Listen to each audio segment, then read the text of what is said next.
Dobrý večer všem, kdo nás poslouchá. Dobrý večer všem, kdo nás sleduje na sociálních sítích. 2 roky knihovně Václava Havla běží diskusní fórum Ukrajina jako úkol. Po druhé to natáčíme v Bratislavě a mé dnešní pozvání přijali Magda Vašářová, dobrý večer. Dobrý večer. Andrej Ban, dobrý večer. Dobrý večer. Jsem vám velice vděčný za váš čas a za to, co děláte pro oba státy. Paní Magdo, vy jste přednedávnem byla v Česku na konferenci věnované Františce Plamínkové. A byla jste v Českém rozhlase a zaujala mě vaši myšlenka, kde jste povědala: pozorujte nás velmi podrobně. Možná něco takového čeká i nás. V čem je síla tohohle vašeho varování? Pozorovat podrobne Slovensko. Slovenská republika bola prvá, ktorá hneď po rozdelení sa vlastne dostala do spárov ľudí, ktorí si povedali, že ich demokracia nezaujíma, právny štát ich nezaujíma. A začali rozkladať aj tie inštitúcie, ktoré tu ako tak fungovali ešte. A my tomu hovorili potom mečiarizmus podľa mena premiéra v tej vláde Vladimíra Mečiara. Pamätám sa, že Poliaci, Maďari, Česi sa strašne čudovali, že to niečo také mohlo vzniknúť na Slovensku. Aj sa tak trošku usmievali nad tým, aj nás podceňovali. Len bohužiaľ si neuvedomili, že ich to čaká. A prišiel Viktor Orbán, ktorý bol môj priateľ a bol liberál, a zrazu pozrite sa, tam je mečiarizmus, ale v oveľa silnejšej forme, by som povedala. Teraz sa tomu hovorí orbánizmus, hej. A ten už tam zostal. Tak uvidíme, že či teraz, keď vlastne Maďari chodia do ulic a tak ďalej a majú už aj politického lídra, ktorý by chcel to zmeniť. Poznám ho tiež, dvakrát som ho stretla na konferenciách. Bude to veľmi ťažké. A spomenula som si na môj rozhovor posledný, ktorý som s ním mala s prvým maďarským premiérom Jožefom Antalom, ktorý potom zomrel asi o 2 mesiace po tom našom rozhovore na rakovinu. To bolo ešte v rámci Československa. Vo Viedni som sa s ním stretla a on mi položil na konci nášho rozhovoru základnú otázku. On bol historik a spýtal sa ma: myslíš si, Magda, že sme to s tým Trianonom prehnali? S tým nariekaním nad Trianonom? A ja nerada som chodila do toho maďarského veľvyslanectva v Viedni, lebo som musela vždy sedieť pod obrazom Mária Terezia na Bratislavskom hrade. Hej? Ale ocitla som sa v situácii Sophie's Choice, že vlastne človeku, ktorý mi pred očami skoro už zomieral, som mala povedať pravdu. Nakoniec som sa rozhodla, že to chcel počuť. A povedala som mu: nie len Maďari, ale my všetci okolo budeme 30 a možno viacej rokov trpieť tým, že jednoducho Maďari neboli schopní sa vyrovnať s Trianonskou zmluvou. A v Čechách sa nám tiež, ako dokonca mali pocit, že oni sú už starší bratia, už proste sú vo fitnesse, ako hovorieval Klaus. A nakoniec skončili pri opozičnej zmluve, ktorá Čechov zastavila, zabrzdila. To bola tá zmluva medzi vládnúcim Klausom a opozičným Zemanom, tým, že nebudú na seba útočiť a budú vlastne spolupracovať, čím absolútne podrezali základy demokratického režimu. A myslím si, že sa dodnes z dedičstva, koľko to trvalo dosť dlho, a potom aj Klaus, aj Zeman boli prezidenti, ktorí podivnú zahraničnú politiku presadzovali, aby som sa diplomaticky vyjadrila. Velice diplomaticky. Áno, čiže myslím si, že teraz sú necelé 2 roky od tohto obdobia a uvidíme teda, ako to pôjde ďalej. Keď vidím v preferencie áno a nášho Slováka, teda pána Babiša, kladiem si otázku, že akým spôsobom to skončia oni. V Poľsku 8 rokov mal poľský štát v rukách človek, ktorý ani nebol nikdy premiérom, ale všetko riadil o 10. večer telefónom.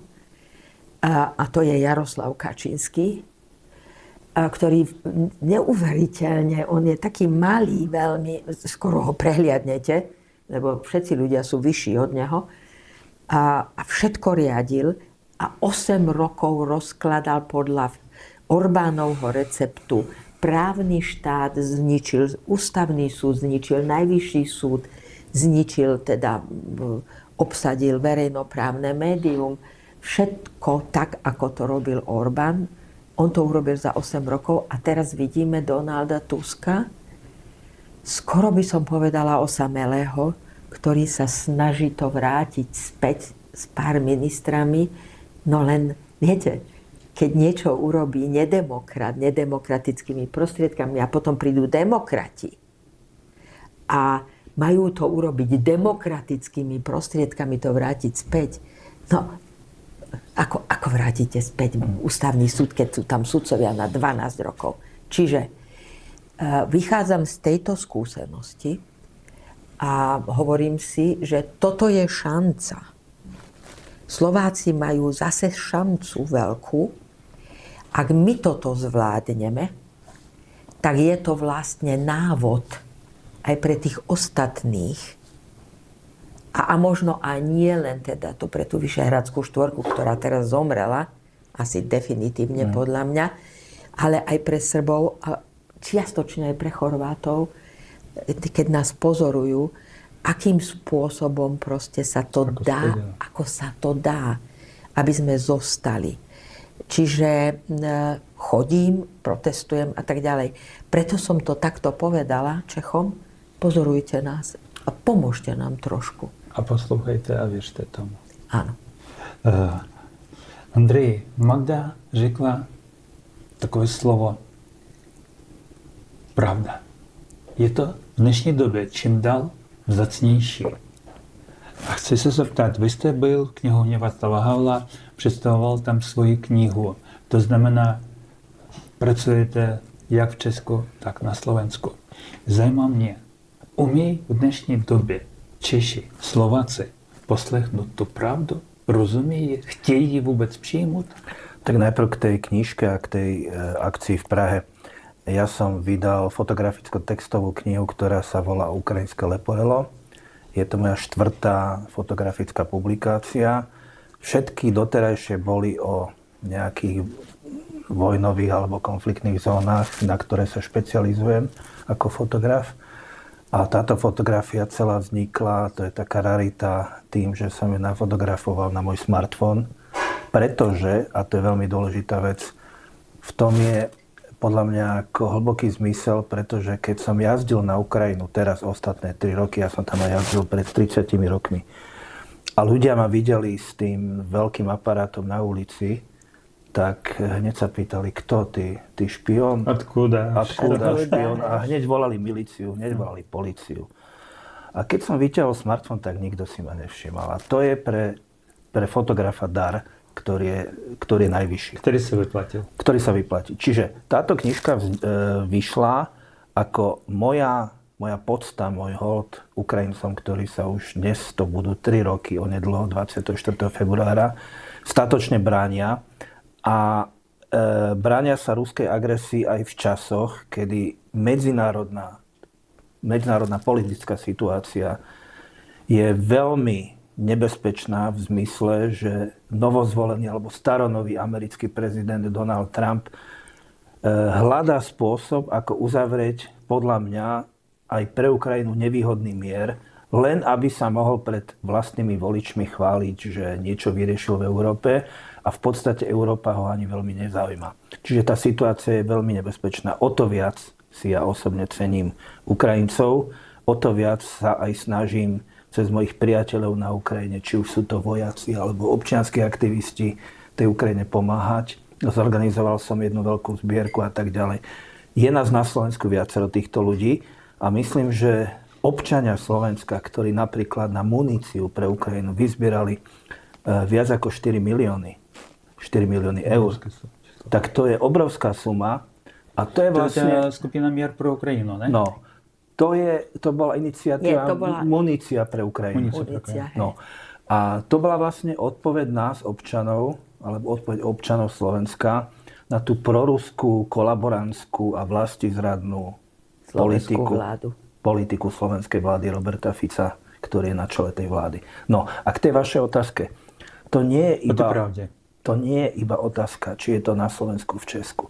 To je všade na celom svete. To je tá doba, ktorá sa nazýva postfaktuálna. A v tejto postfaktuálnej dobe, kde akoby napravde nezáležalo, majú veľký úspech, pani Magda spomínala, stredoeurópskych politikov, ale to je široko globalizovaný fenomén úspechu populistov, ktorí proste bezostyšne klamú a mnohí aj vedia, že klamú, že si vymýšľajú alebo že teda hovoria lži a tie lži na ľudí účinkujú. Ja mám na to také vysvetlenie, ktoré je možno zjednodušené, ale ja to tak osobne cítim. Ja si myslím, že veľká zmena nastala s príchodom Facebooku a ďalších vlastne sociálnych sietí, ktoré z princípu tie sociálne siete generujú hnev a generujú emócie, ktoré sú deštruktívne. To je z princípu vlastne fungovania týchto sociálnych sietí. A kým tie sociálne siete nebudú regulované, čo sa obávam, že ani nebudú, tak tá masa tých ľudí, ktorí sú nahnevaní, bude narastať. To už dnes nie je otázka, či ľavica, pravica, konzervatívny, liberálny. To sú nahnevaní ľudia.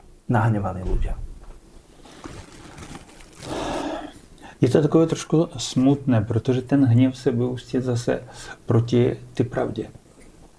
A teď připravujeme mezinárodní konferenci Ukrajina jako subjekt evropské historie. A ten poslední týden byl pro mě v tomhle směru trošku tragický, protože každý den slyšeli jsme od Trumpa něco jiného, ale nebylo nic pro Ukrajinu, bylo všechno pro Rusko a pro Ameriku. Já mám dojem, že ta subjektnost Ukrajiny se trošičku ztrácí v tom.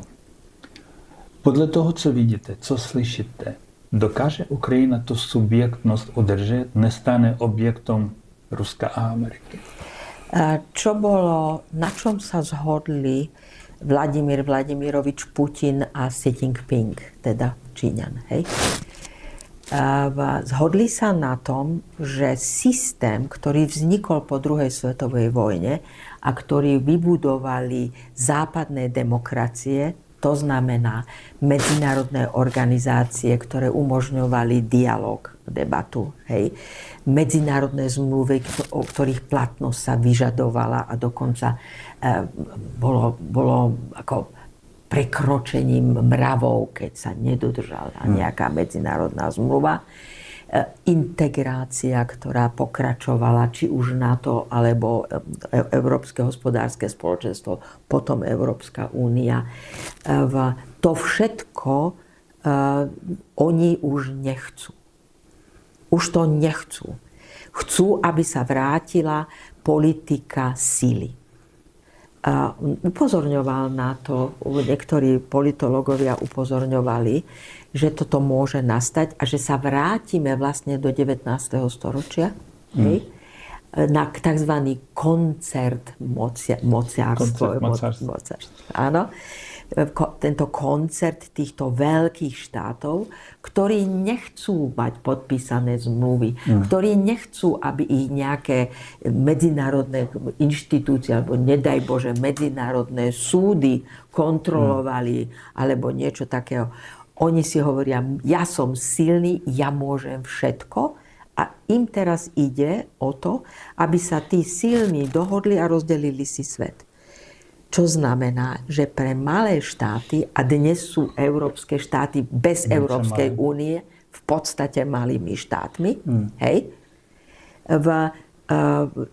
nebudú mať nič aby povedali. Preto Putin útočí na Európsku úniu.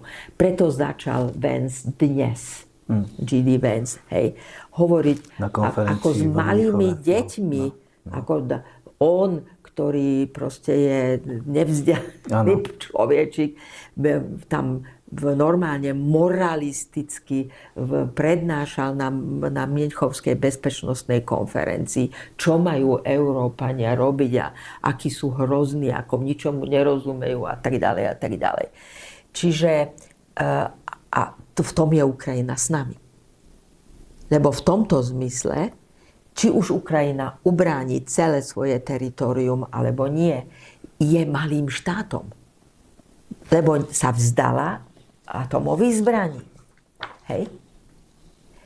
A my teraz musíme urobiť všetko preto, a preto musí táto vláda odísť, a Slovensko sa musí pripojiť proste k tým ochotným, ako sa to teraz hovorí, tá koalícia ochotných.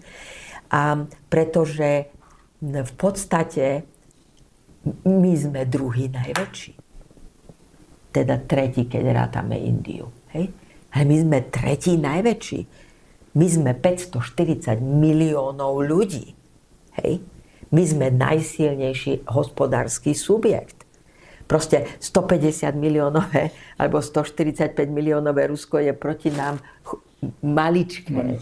Áno, je to vlastne na úrovni HDP Talianska. To už sa spomínalo v minulosti. A ešte okrem toho hospodársky je to bezvýznamné, hej, dá sa povedať. Ale aj Spojené štáty sú od nás menšie. Od nás sú väčšie len India a Čína. Hej, lebo to sú miliardové štáty dnes už. India tiež už má 1 miliardu. Čiže ja tomu rozumiem. A poviem niečo kacírskeho teraz. Lebo vidím, že vás to zaujíma. Velice. Pretože od vás sa toho vážim.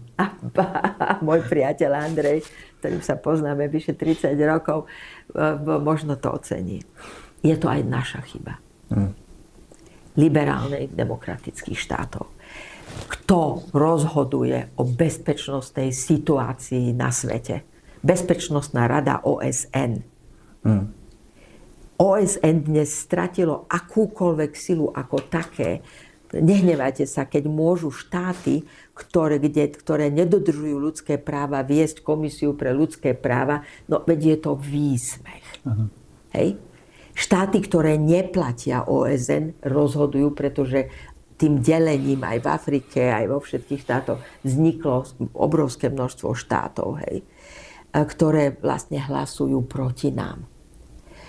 Bezpečnostná rada OSN, tam nesedí Európska únia. Tam sedia Francúzi s Britmi, ktorí dnes už nemajú tú silu ako po druhej svetovej vojne. A uvedomme si, že Spojené štáty, Francúzi a Británia dali bez toho, aby to si rozmysleli, aby to rozdiskutovali napríklad v rámci Európy, dali bez diskusie miesto vetovania bezpečnostnej svetovej politike Ruskej federácii. Tak, dodnes to nie je riešené. Rozumiete? Ale veď predsa Ukrajina bola členom ako keby samostatný štát bola kedy. Hej? Toto všetko nie je Francúzi s Britmi. Francúzi a Nemci urobili Minsk 1, Minsk 2. My v Slovenskej spoločnosti pre zahraničnú politiku v SFPA, my sme boli, kritizovali sme to, hovorili sme, že to nie. A všetko bez Ukrajiny. A všetko bez Ukrajiny. Hej? To je to, čo sa bude diť teď. Čo by chceli urobiť teraz. Hej? 2008. NATO summit v Bukurešti. Všetko bolo pripravené, aby Ukrajina a Gruzínsko dostali Membership Action Plan. Na poslednú chvíľu to Nemci s Francúzmi zastavili. A následne v lete prišla na Kaukaze vlastne ruská agresia proti Gruzínsku. Samozrejme, Lebo Rusko ako dôsledok. vedelo, že nikto v tom čase proste do toho nezasiahne vojensky. Rozumiete? A my jednoducho sme ticho a bojíme sa spýtať tých Francúzov a Nemcov, prečo to urobili. A ja, ktorá som sedela ako československá veľvyslankyňa vo Viedni, keď vypukla vojna v Juhoslávii, teda na západnom Balkáne, ja som svedkom toho, ako československý minister zahraničných vecí Jiří Dienstbier kričal na rakúskeho ministra zahraničných vecí Alojza Moka, že keď neurobíme pri rozpade Juhoslávie medzinárodnú konferenciu, ktorá sa bude týkať dvoch tém. Hraníc tých jednotlivých štátov a menšinových práv. Že rozpúta na Balkáne, v západnom Balkáne vojnu. A na tomu Mok povedal, ale to nie, my sme s Kohlom dohodnutí, Kohl bol nemecký kancelár, ale nie, to nie, my musíme tieto katolícke štáty. A Svätá stolica to podporila, to treba jasne povedať. A neviete, prečo to tí Nemci urobili, pretože Nemci dali 24-hodinové ultimátum, že sa musí uznať nielen Slovinsko, ktorých hranice boli jasné, ale aj Chorvátsko, kde žila veľká časť Srbsko, ktorých tam poslala Mária Terezia, lebo v Chorváte neboli schopní strážiť hranice proste v rakúskej monarchie. Rozumiete? Čiže keď toto všetko máte v hlave a vidíte to, tak si hovoríte, pre Boha, predsa sa nevrátime do 19. storočia. Aby sa dohodli v Čína s Indiou, Brazíliou a v Spojenými štátmi pod Trumpovým, teda pod maskovým vedením, alebo kto tam vlastne je prezident? Stínový prezident. Je prezident a je stínový prezident. No, keby on nie je v tieni, on stojí v opálnej pracovni a jednoducho diktuje a Trump tam vyzerá ako taký starec, ktorý ničomu nerozumie. Veď je to aj na smiech, samozrejme, ale je to veľká tragédia. Ale možná Európa ani tú tragédiu ešte neuvedomila. A jestli je vôbec Európa pripravená na túhle tragédii? Ja si myslím, že Európa si to uvedomila. Pripravená obrániť svoju demokraciu. Pretože Briti, ktorí urobili tú idiotinu, preto ja nenadávam Slovákom, že sme sprostí. Nie, prepáčte. To je škoda. Nie sme takí sprostí ako Briti. Hej? Treba povedať. Nie, Angličania, prepáčte, lebo však Škóti nehlasovali.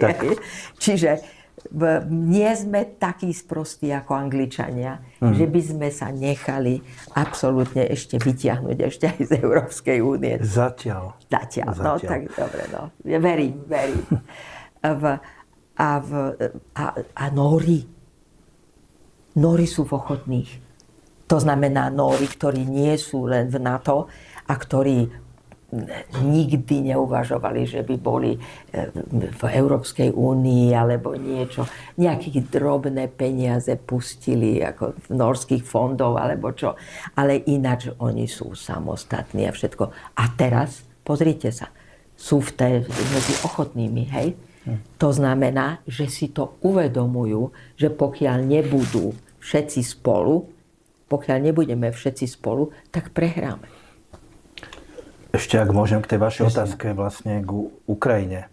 Až s nástupom už spomínaného, znovu zvoleného amerického prezidenta Donalda Trumpa v roku 2015 bol jeho prvý mandát, ak sa teda nemýlim, sa ukázala jedna vec. Mnohé členské krajiny NATO, ktoré sú v Európe, si ani neplnili svoje záväzky, ktoré mali, že 2% HDP, alebo teda 2% vlastne domáceho produktu by mali ísť na obranu. Na obranu, som chcel vlastne povedať na armádu, ale je to širší pojem na obranu. Neplnili si, to je fakt. Čiže Donald Trump v tejto veci, keď to žiadal, mal pravdu. Ale to, čo je hrozné na tom, čo sa dnes deje, je to, že on má reči, a verím, že to nie sú len reči, že sú to aj úmysly, ako by Amerika svojím spôsobom z toho NATO vycúvala, lebo to, čo jeho zaujíma primárne, je Tichomorie, Čína a tento región. Ale späť k Ukrajine. Ukrajina absolútnu väčšinu vojenskej pomoci dostáva od Spojených štátov. A bolo by tragické, keby táto pomoc zo dňa na deň, alebo z mesiaca na mesiac vlastne prestala. A je rovnako tragické, že Európska únia dlhodobo nebola schopná vytvoriť koncept vlastnej obrany. Ako tu správne poznamenala pani Magda, Európska únia, alebo tá vznikajúca koalícia ochotných, to sú aj krajiny mimo Európskej únie, dnes už je to aj Veľká Británia, je to aj Kanada. Aj Kanada. Sú to krajiny, ktoré sú pripravené, ale zatiaľ je to v štádiu reči. A to, čo Ukrajina dnes a dennodenne vlastne potrebuje, tak nie sú reči, ale sú zbranie alebo proste munícia a tieto veci. Čiže osobne som skeptický, keby Amerika sa naozaj rozhodla, že akúkoľvek vojenskú pomoc Ukrajine zastaví. Ešte to hrozné na tej americkej dnešnej politike je, že Donald Trump podmienuje americkú pomoc Ukrajine prístupom k nerastným surovinám. K lítiu a tak Čiže ďalej. vy, ktorí ste napadnutí, dajte nám to vlastné bohatstvo, ktoré máte, a tým si vlastne vykúpite to, že my vás budeme chrániť. No to je hrozné. Ale to Áno, je to ruská politika, presne. Imperiálna politika. Dostali v Jalte, keď sa delil medzi víťazov druhej svetovej vojny svet a my sme spadli pod ruský vplyv, tak išli a zistili, že pri Chebe sú veľké zásoby uranu a všetko nechali vyťažiť a zobrali si ho.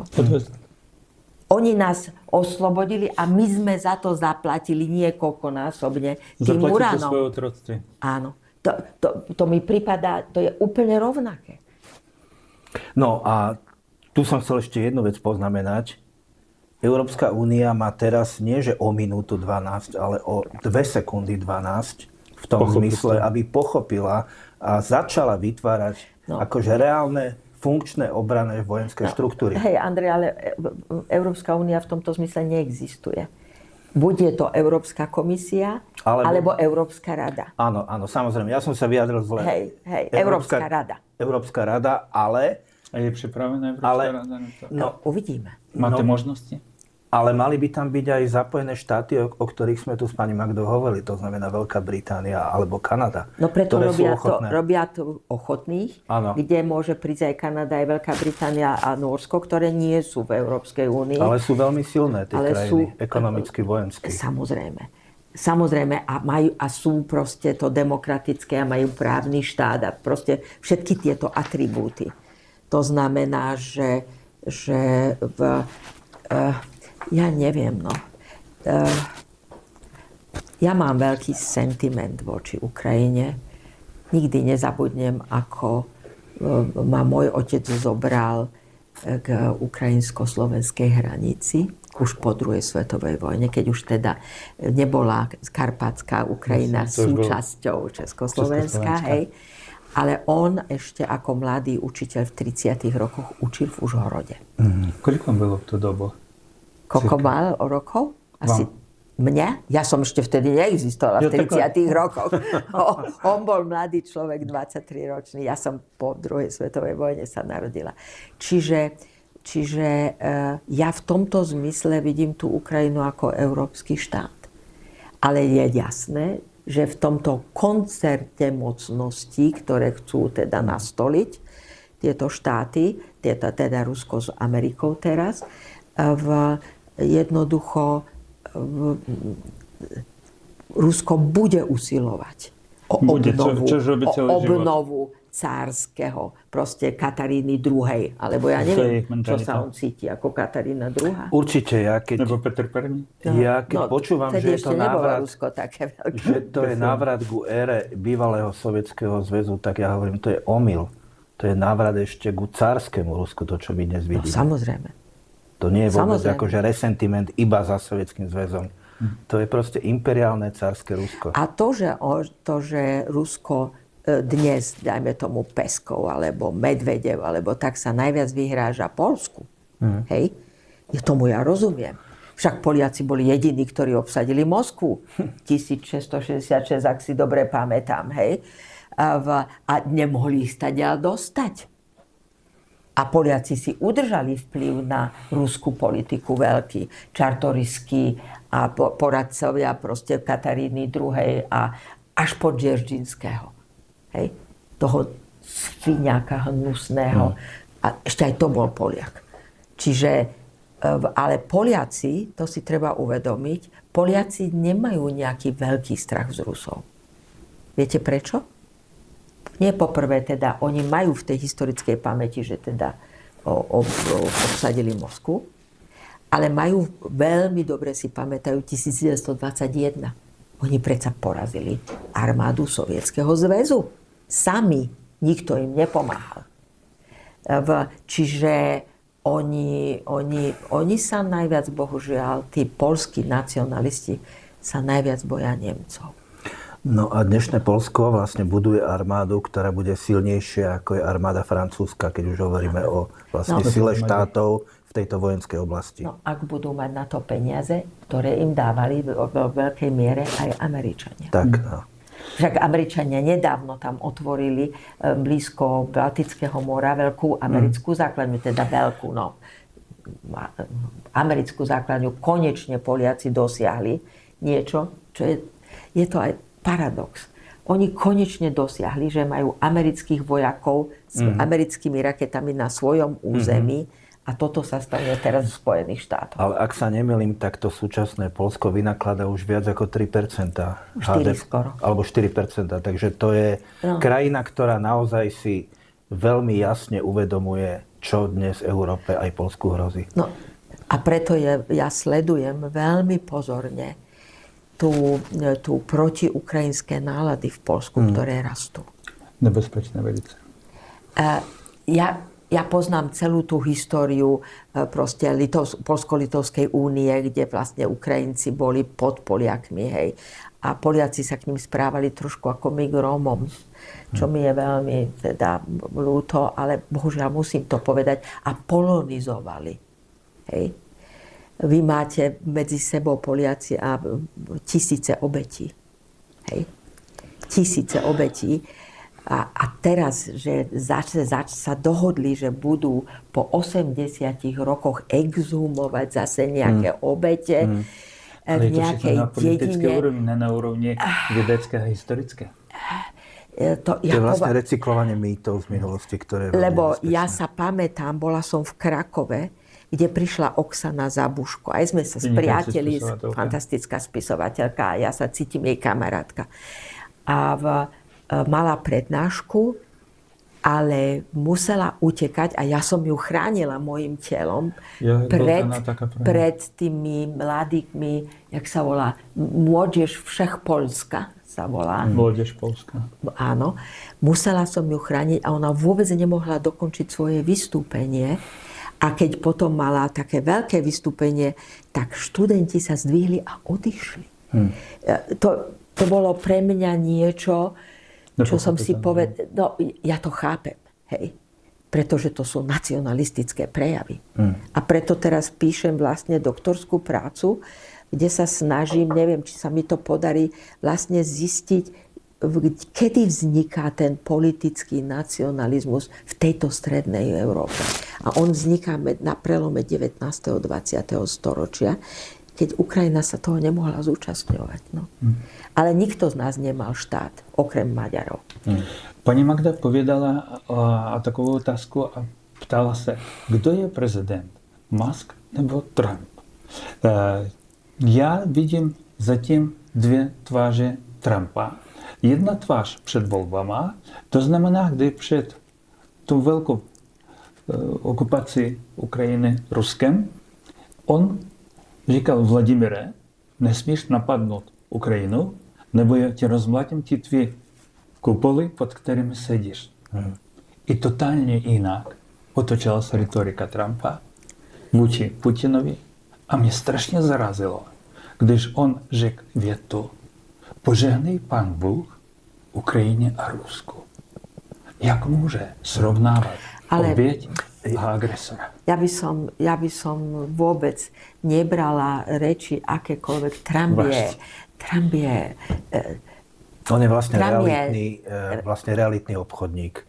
ktorý je neúspešný v podstate. V New Yorku vybudoval s ruskými peniazmi. jeden veľký hotel, však čo si budeme hovoriť, to sa mu naozaj reálne podarilo, Trump Tower, ale inak to bol neúspešný realitný makler a on má totižto šialené vízie nielen čo sa týka Ukrajiny, ale aj čo sa týka Blízkeho východu. Však nikto normálny, súdny nemôže hovoriť, že pásmo Gazy sa zmení na jeden luxusný dovolenkový rezort. Viete, čo je to presne kópia? Ktorý on bude vlastniť. Áno, ktorý on bude... Ešte aj. Viete, čoho je to kópia? Na kostiach zavraždených Ukrajincov dnes v meste Mariupol pri Azovskom mori, kde sa odohrali najväčšie tragédie tejto vojny, vzniká nový Mariupol, kde sú tí vlastne ruskí novousadlíci, ktorí do toho Mariupola prichádzajú, tak zrejme niečo podobné by bolo, že v tej Gaze na kostiach ľudí, ktorí tam zahynuli, by vyrástlo, kto by tam chodil pre Boha? Akí ľudia bezcitní, akí... Ale však takých je dosť. No takých je dosť, asi máte pravdu. Možno som naivný. Ale veď tu na Slovensku si ľudia budujú domy nad masovým hrobom v Kremničke. Áno. Veď si to uvedomte. A keď ich na to upozorníte, myslíte si, že chcú odísť? Je im to úplne jedno. Ja som povedala, tie kosti vás tu budú strašiť. Aspoň to je jediné, čo som mohla povedať. Ale ešte jednu vec musíme povedať, keď sme na Slovensku. My sme okupovali Ukrajinu za druhej svetovej vojny. To viete? Povedzte. No. Ale my to musíme povedať. Áno, to je tá pravda. V 41. roku 1941, pretože fašistické Slovensko malo podpísanú spojeneckú zmluvu s Nemeckou ríšou, muselo ísť spolu napadnúť Sovietsky zväz. Nemci išli smerom na Moskvu a 150-tisícová slovenská armáda. Slovenská armáda mala 150 000 mužov zbraní. Samozrejme, že to boli aj učitelia, všetko, čo mohlo. A všetci išli na Ukrajinu a došli až po Melitopol. To vieme, že došli až po Melitopol. Potom sa nesmelo o tom vôbec hovoriť. Teraz to začínajú Ukrajinci odkrývať. To znamená, my tu na Slovensku by sme sa mali Ukrajincom ospravedlniť. Lebo my stále nevieme, čo tá slovenská armáda tam urobila. Jediné, čo vieme teraz už, že taká nejaká domobrana, alebo jak sa to volalo, neviete, Andrej, ukrajinská, zlikvidovala taký elitný oddiel slovenskej armády. To viem už. To už je potvrdené historikmi. Ale my vôbec nevieme, čo tam robili s tými ženami, deťmi, čo robili, ako tam bojovali. Veď my sme ticho, hej? My sme ticho, my sa k tomu nechceme priznať. Ale ja to viem a preto to hovorím. A hovorím to otvorene. A k tomu pridám môj osobný príbeh. Mne otec, ktorý nebol komunista a tak ďalej, bol profesorom slovenčiny, mňa pripravil a povedal mi, vysvetlil mi, aké zlo je Stalin, čo robí Tito. Ja som toto všetko vedela. Všetko som vedela. Vedela som aj to, že slovenská armáda v 39. spolu s nemeckým vojskom napadla Poľsko. Vtedy zomrelo 7 ľudí, 2 z toho na infarkt. Tak to už je taká veselá príhoda. Ale môj otec ako učiteľ bol dôstojník delostrelectva, musel narukovať a musel ísť. A bol na tej Ukrajine. Ja až keď moja mama zomrela, som našla list, ktorý moja mama písala na Ukrajinu. Že keď mi neodpíšeš, tak ja bosa prídem za tebou a nájdem ťa. Ale nikdy o tom nepovedal ani slovo. To znamená, on sa potom veľmi rýchlo vrátil, lebo ochorel. Ale Oni tam museli, tí slovenskí vojaci, vidieť aj hrozné veci, lebo oni sa museli stretnúť aj s Rusmi. Asi jo. Hej? To znamená, a toto je všetko, my to mlčíme, toto nehovoríme, ale toto si musíme uvedomiť, čiže ak by niekto mal byť nielen súcitný a pomocný, ale aj stáť pri Ukrajine, tak to sme my. Slováci. A v tom je zaujímavý pre mňa obrovský rozdiel medzi dnešnou Českou republikou a jej politickou reprezentáciou vo vzťahu k Ukrajine a vlastne Slovenskom. To je, povedal by som, galaktický rozdiel. Ale to sa môže zmeniť tohto roku. Myslíte si, že keby sa vrátil Andrej Babiš, že by nejak radikálne zmenil český postoj voči Ukrajine? Závisí Myslím to si, od že on výsledkov. zase v týchto veciach nie je taký ako na Slovensku Fico. Hej, viete čo? Pamätáte si, ako išiel s Orbánom sa pozrieť na ten plot na tej srbskej hranici? Áno, ale to bola téma migrácia. Ale to je mu jedno. Keď to bude téma, tak pôjde tam. Náš čas se chýlí k konci. Strašně krásně s vámi ten čas utíká. Strašně plno zajímavých myšlenek. Úplně se mě rozbíhají oči. A tluče srdce od toho, co slyším, co jsem tady s váma.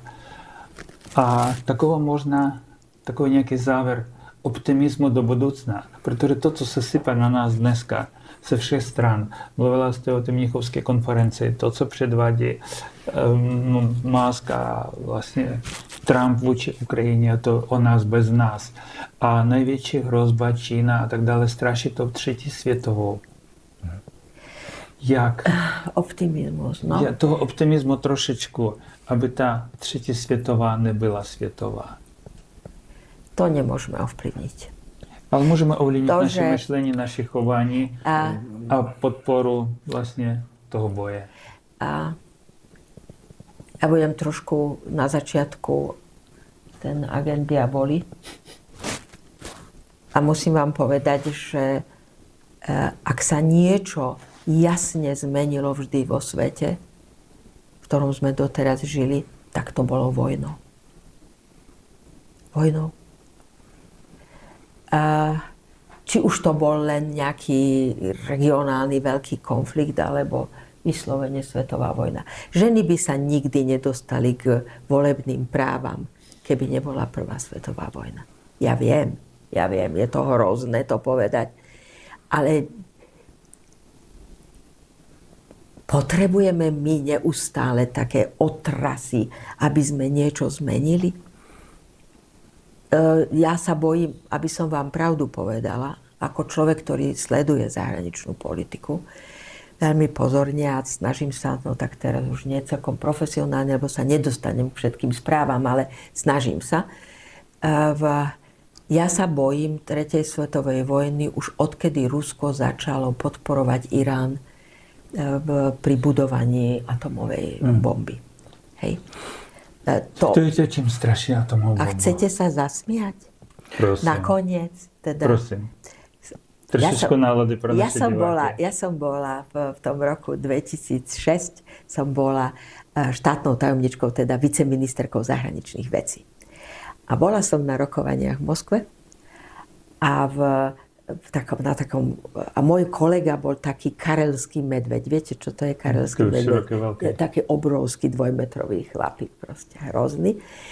A sedeli sme za takým obrovským stolom, s takými obrovskými stoličkami, hovorili sme po anglicky a vedľa mňa sedel slovenský veľvyslanec, teda áno, a ten bol asi o hlavu odo mňa menší, takže ho za tým stolom ani nebolo vidieť. A oni sa pustili do mňa, on mal tam 4 ľudí ešte, a pustili sa do mňa a po anglicky sme hovorili, lebo sme sa my pripravili Slovensko do Bezpečnostnej rady ako nestály člen. A ja neviem, čo sa mi stalo. Ja som proste stratila počase nervy, odsunula som tú stoličku, pretože ja hovorím po rusky, a začala som na nich hlasno po rusky. Я антирусская, мы антирусские, в которых библиотеках русская литература. Мы антирусские, я антирусская, которая сыграла 140 раз Ирину в «Трех сестрах». Что скажет Ирина в конце третьего акта? Что она скажет? Она кричит «В Москву, в Москву, в Москву». Oni sa rehotali, slzy im tiekli, ale malo to jeden, samozrejme mi vyčítali, že som nepovedala, že viem po rusky, ale preto im to nebudem hovoriť, tak mali sa ma spýtať.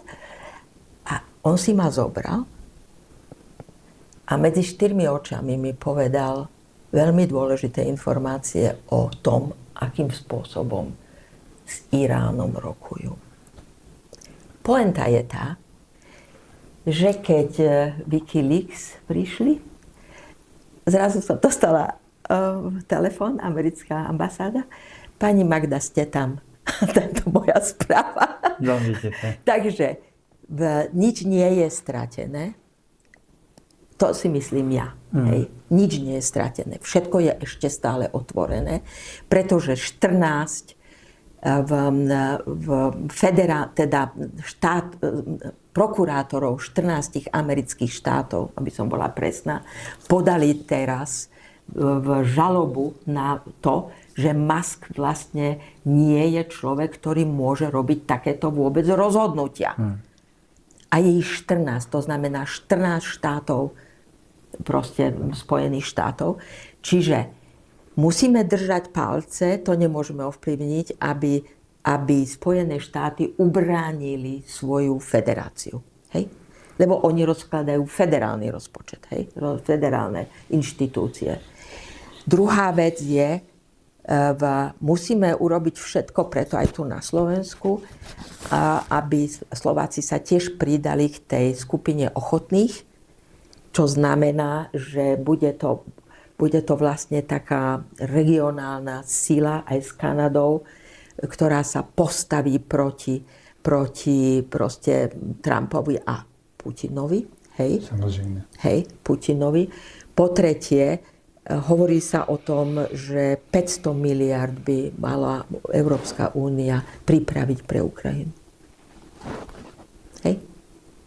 A pre náš obranný priemysel, čo znamená, že sa budeme deliť. Hej? Len a posledná vec, ktorú by som rada povedala. Sme ľuďmi preto, lebo máme jednu vlastnosť a to je súcit. Ľudský súcit. Áno. A pokiaľ teda ľudia budú strácať súcit, čo sa stalo v Nemecku pri nástupe Hitlera a tak ďalej, ja si myslím, že dnes musíme chodiť po Slovensku a hovoriť všetkým, že nestrácajme súcit.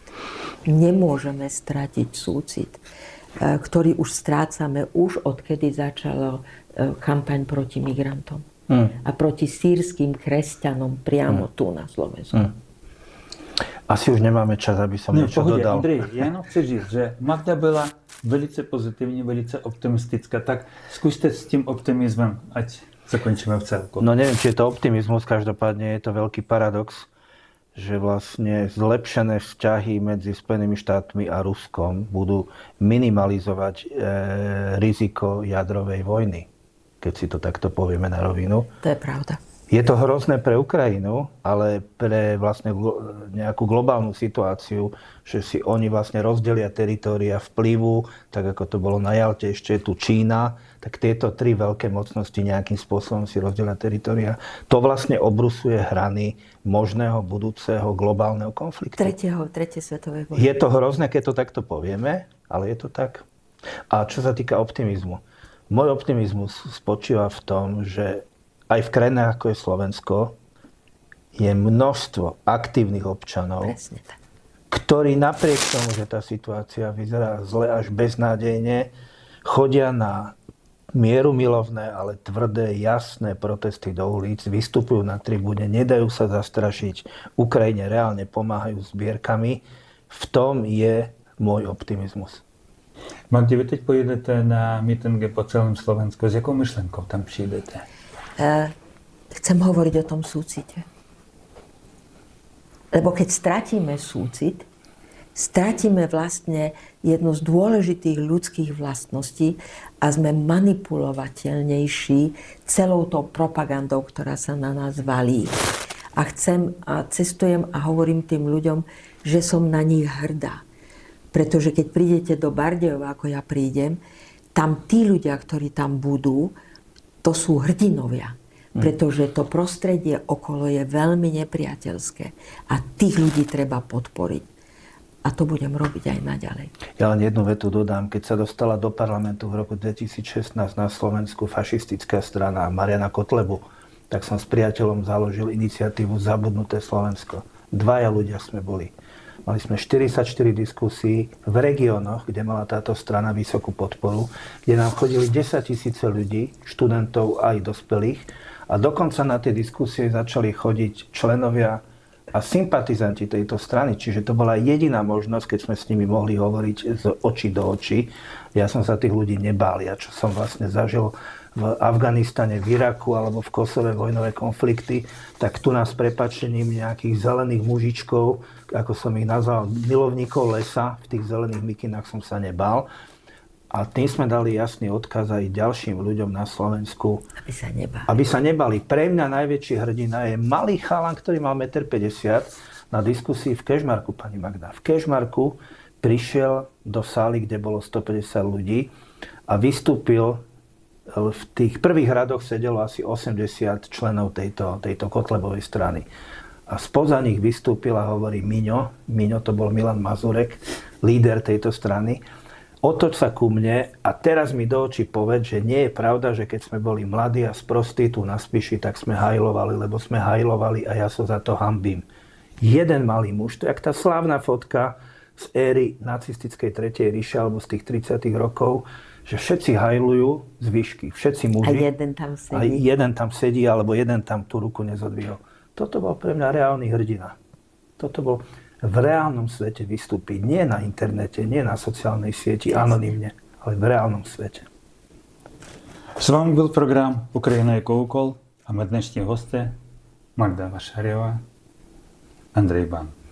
Děkuji pěkně. Chci použít vaše myšlenky, vaše slova, vaše světlé oči, vaše světlé duši na ukončení našeho programu těma vašimi slovy. Není všechno ztraceno. Není za podmínky, že budeme soucitní, budeme mít otvorené duši. Zůstaňme otvorenými, zůstaňme soucitnými, zůstaňme spolu. Děkuji moc. Ďakujeme za pozvanie. Sláva Ukrajine. Herojem sláva.